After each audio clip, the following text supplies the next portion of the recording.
आज के इस एपिसोड में रामचरितमानस के ऐसे गूढ़ रहस्य बताए जाएंगे जो आज तक हम सभी से छुपाए गए थे। रामचरितमानस के इन गूढ़ रहस्यों को देखकर आपके होश उड़ जाएंगे और आप इन नकली धर्मगुरुओं, कथावाचकों और प्रचारकों को कोसने पर मजबूर हो जाओगे कि इतना अद्भुत ज्ञान हमसे क्यों छुपाया गया।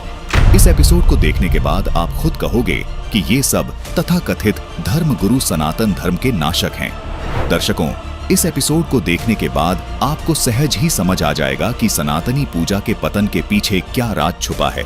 अब आपको दिखाते हैं श्री रामचरितमानस से वह प्रमाण जिससे स्पष्ट होगा कि ब्रह्मा, विष्णु, महेश से ऊपर भी कोई भगवान है। बालकांड में एक प्रकरण आता है जब मनु और शतरूपा परमात्मा को पाने के लिए तपस्या करने लगते हैं। आइए देखते हैं मनु और शतरूपा किस परमात्मा की भक्ति कर रहे थे।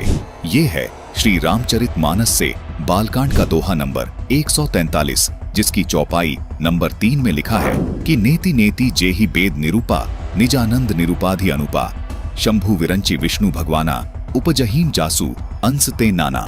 जिन्हें वेद नेति नेति यानी यह भी नहीं कहकर निरूपण करते हैं, जो आनंद स्वरूप, उपाधि रहित और अनुपम हैं, एवं जिनके अंश से अनेकों शिव, ब्रह्मा और विष्णु भगवान प्रकट होते हैं। वेदों में जिसको पूर्ण परमात्मा बताया गया है, वो पूर्ण परमात्मा इतना समर्थ है कि ब्रह्मा, विष्णु और महेश उनके अंश से आत्म रूप में प्रकट हुए हैं। यहाँ स्पष्ट है कि ब्रह्मा, विष्णु और शिव पूर्ण परमात्मा नहीं हैं।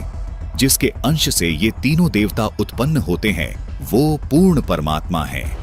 रामचरितमानस में कहा है कि ईश्वर अंश जीव अविनाशी, चेतन अमल सहज सुखरासी, यानी ईश्वर से ही उत्पन्न होने के कारण आत्मा अविनाशी है, यानी आत्मा कभी नहीं मरती।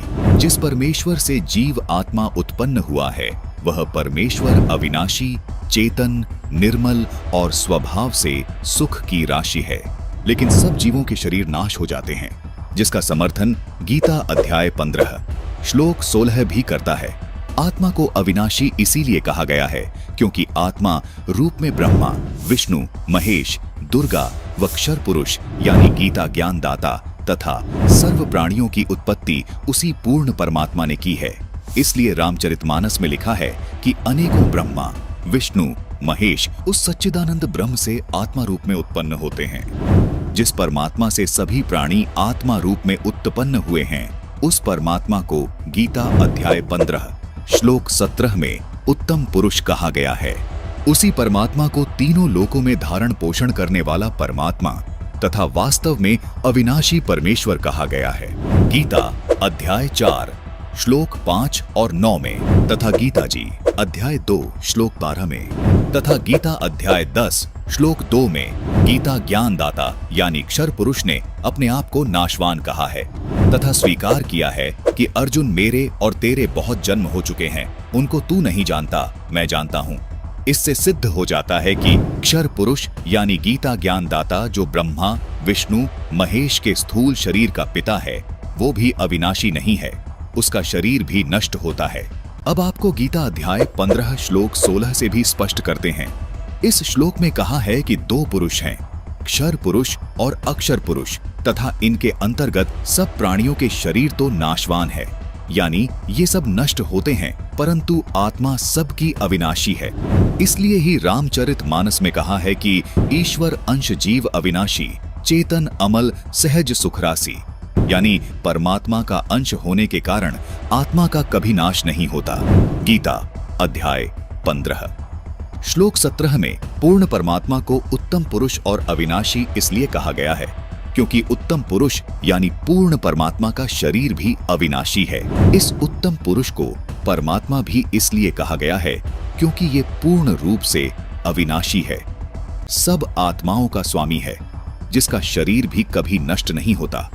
इस उत्तम पुरुष के लोक में किसी प्रकार का कोई दुख नहीं है। ये किसी को दुख नहीं देता, सिर्फ सुख ही सुख देता है। इसलिए इसी परमात्मा को रामचरितमानस में सुख की राशि भी कहा है। जिस गीता ज्ञान दाता काल के लोक में हम रह रहे हैं, इस लोक के मालिक को परमात्मा नहीं कहा जा सकता क्योंकि इस काल लोक में कोई सुखी नहीं है। इसलिए पूरी गीता जी में गीता ज्ञान दाता ने अपने को कहीं भी परमात्मा नहीं कहा। केवल उस उत्तम पुरुष को ही परमात्मा तथा अविनाशी परमेश्वर कहा है। दर्शकों, गीता जी में अन्य स्थानों पर जहां भी परमात्मा शब्द से संबोधन किया गया है, वो इसी उत्तम पुरुष अर्थात सच्चिदानंद घन ब्रह्म के विषय में बोला गया है। अर्थात पूर्ण परमात्मा का शरीर कभी नष्ट नहीं होता। इसीलिए इस श्लोक में लिखा है कि वो उत्तम पुरुष तो अन्य ही है जो वास्तव में अविनाशी है। उसी को परमात्मा कहा गया है। संत रामपाल जी महाराज सभी को आदि सनातनी भक्ति पर इसलिए दृढ़ कर रहे हैं ताकि हम सब आदि सनातनी भक्ति करके उस उत्तम पुरुष के अविनाशी लोक में चले जाएं, जहां जाने वाली सभी जीवात्माओं को भी अविनाशी शरीर प्राप्त होता है। अविनाशी शरीर होने के कारण उस शाश्वत लोक में पुनर्जन्म व मृत्यु नहीं होती, जहां जाने के बाद साधक लौटकर इस काल लोक में कभी वापस नहीं आते। इसी को पूर्ण मोक्ष कहा जाता है। गीता अध्याय 18 श्लोक 62 में गीता ज्ञानदाता इसी अविनाशी लोक की बात कर रहा है। यही वो शाश्वत यानी सदा रहने वाला स्थान सतलोक है। संपूर्ण जानकारी के लिए देखिए सनातनी पूजा के पतन की कहानी संत रामपाल जी महाराज की जुबानी भाग 3 स्पिरिचुअल लीडर संत रामपाल जी महाराज फेसबुक पेज पर। इस पूरी वीडियो का लिंक हमने नीचे डिस्क्रिप्शन बॉक्स में दे दिया है। इस विषय पर और अधिक जानकारी के लिए आज ही डाउनलोड करें संत रामपाल जी महाराज ऐप।